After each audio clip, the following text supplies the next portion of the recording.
Hey YouTube, this is your girl Stephanie. Welcome to my channel, Steffi's World. I was coming on here tonight to do my episode 206 recap of P-Valley that just went off, that dropped tonight.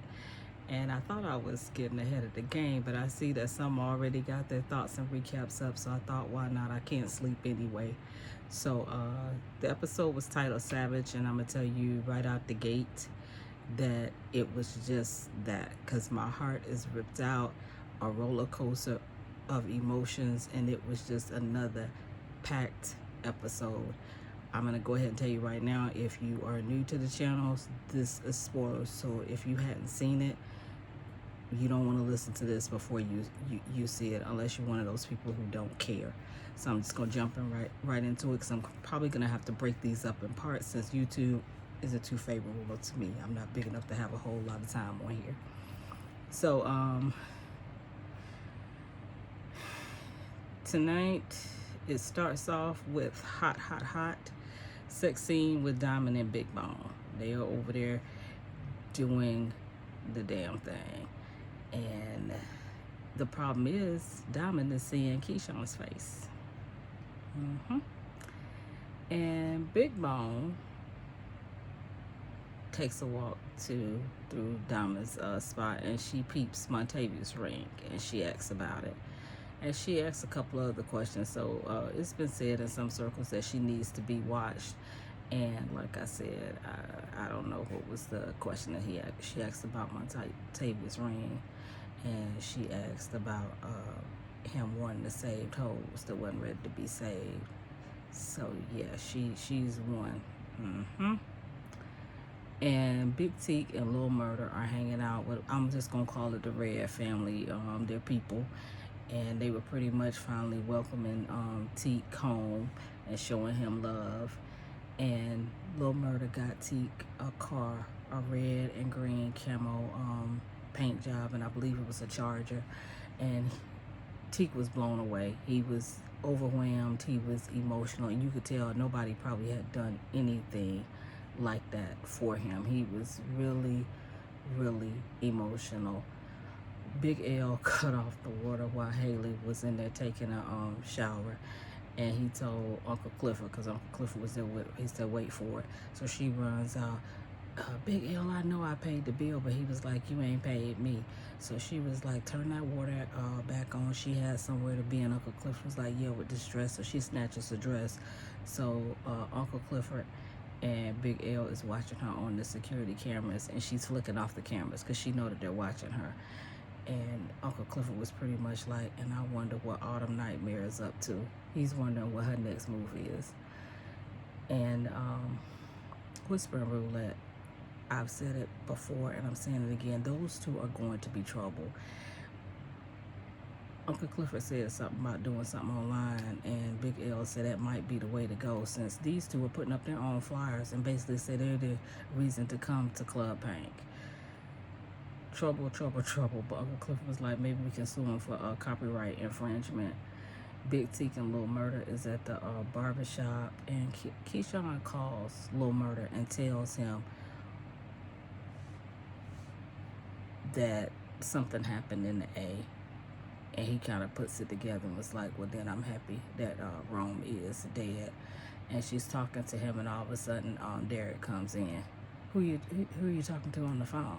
So she told him it was Lil Murder asking about Rome's funeral arrangements. And he was like, he's such a good guy. And I was like, one piece of trash,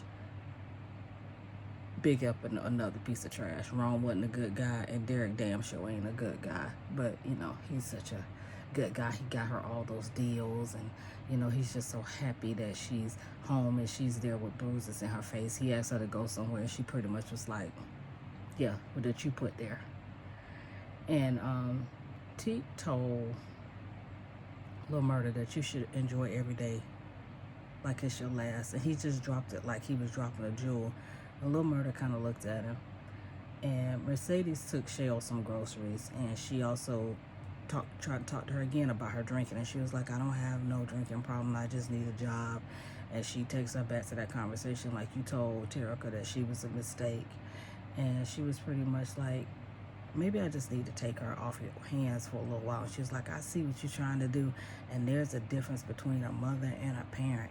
You pushed her out, but I raised her, so she's still on her mess.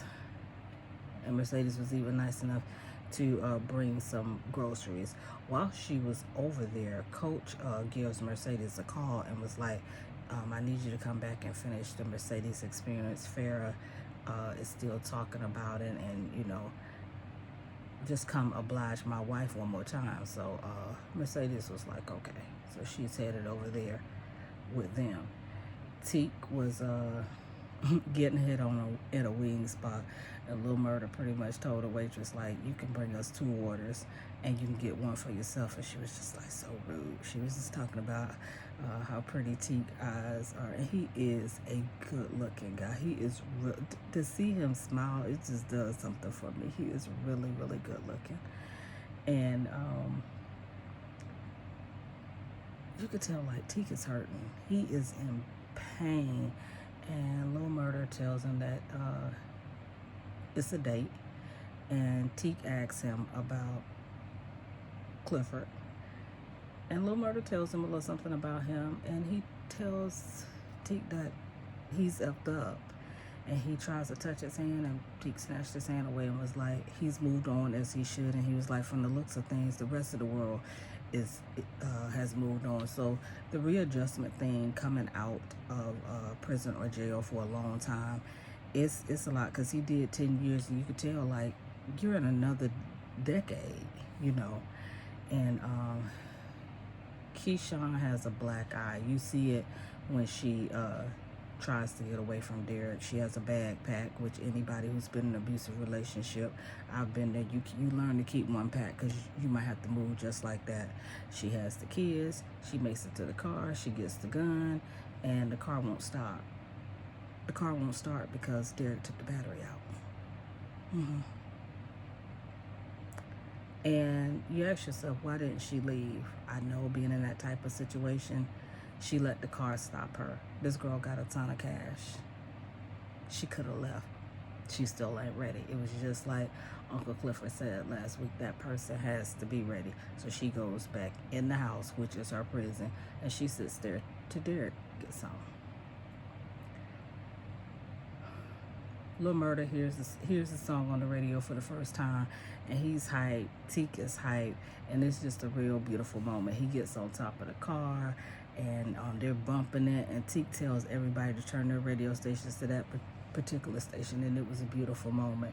Whisper and Roulette, once again, they are going to be trouble. They are the only 2 in the poll, and they're kind of staring at each other, and I couldn't figure out what was that about. And one of Roulette's regulars, who she performed special services for, came over, and he wants to service Whisper, but he's willing to pay for it, and he wants Roulette to set it up. And I'm kind of looking like, are you gonna do it? And when Whisper was giving him a dance, Roulette was just real pissy, but I'm like, she might try to pimp her out. She might tell him yeah, and he's expecting something that he's not gonna get, and you got this girl in a whole big mess, because she's just looking at her. Coach, Mercedes, and Farrah are back over having the experience, and Coach gets pissed, stopped in mid-stroke, because his wife gets Mercedes off, and he puts 2 and 2 together that they've been together without him, and he pretty much tells her, you turned my wife out, you betrayed me, call her a backwoods hoe. You know, that's the first thing that they gonna do. Kicked her out, and the thing of it is, she left without the money, and he doesn't know his wife as well as he think his wife, because she told him what she's always liked, and he didn't even know what to do with that. So he doesn't know his wife like he thinks he does. And he said her Mercedes sponsorship is effing over. Haley shows up at Andre's event where he's announcing that he's running for mayor, and Corbin escorted her right back up out of there. That's a hot mess, because as he was announcing, of course, she had the show stop and have the floor.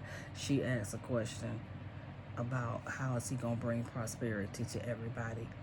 Roulette talks to Duffy, and you know, they tell each other I F with you, and they kiss. Keyshawn is sitting with the gun, and she has it when Derek comes in.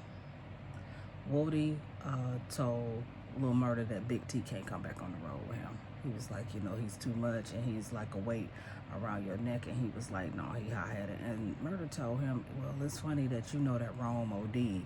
And Woody pretty much was like, I handle things. Teak went into a house, and when he was in the house, it was more like a trap house. He was hearing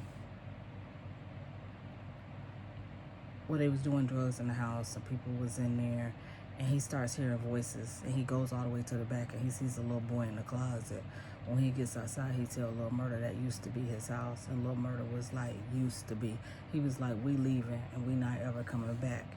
Haley gets back into Andre's event, and she goes in with a woman named Mrs. Baxter, who is now the owner of the Promised Land, and she's going under the name Lakeisha Savage. And Miss Baxter tells her that maybe they could do a better deal for her, and they'll be revisiting that. And she leaves. Grandma, Clifford's grandmama is coughing, and she has a temperature. Uncle Clifford calls Toy, and he realizes that it's not allergies that she has. Haley is in Andre's house while he's on the phone with Corbin, and Andre tells her that he let her win. He's salivating, and she tells him, you got the power, now what are you going to do with it? And he tells her, take off your dress. So y'all know what happened. It has finally happened. I hope they both are happy. Teak and Lil Murda are sitting at a car at a lake. They're going over rhymes, and they rapping over So Fresh and So Clean, and Murda slows the beat down, and Teak raps some of the lyrics that he wrote for him when they was in. He tells Lil Murda about his mom and his siblings, and he has been through a lot. And he tells him he's going to have today, and he's going to let Lil Murda have tomorrow. And Teak all day had been asking him, like, is there somewhere I could drop you off? I could drop you off? And Lil Murda wouldn't leave him. And he told me, he said, I'm not going to let you sit here with those thoughts and have like maggots on your dome. And Teak finally forcefully told him, get out the car. Let him drop him off, or either get the F out the car. And he put the gun to his head, and he said he was tired and that there is no light. And Lil Murda tried everything in him, and he pulled the trigger. Terica goes over to Mercedes and shows her the positive pregnancy test. Lil Murda goes to Uncle Clifford, still in his bloodstained clothes, and Uncle Clifford just hugs him and brings him on into the house. P-Valley is going to be on hiatus next week. It won't come back on until, I believe, the 24th. And at the end of the blog and on the episode, they gave the number to the Mental Health Alliance and to the Suicide Hotline, and I was going to do that right now, but I can't get into it. My time is winding down. If you like what you heard, if you like my review or recap, you can like, subscribe, and share the channel. If you want to connect with me outside of here, I'm Cosby, COSBEE on Twitter, and I'm Stephanie Cosby on all other social media platforms. And I close whatever I'm doing online with always, to the next time at Club Pink, love one another. Till next time, peace.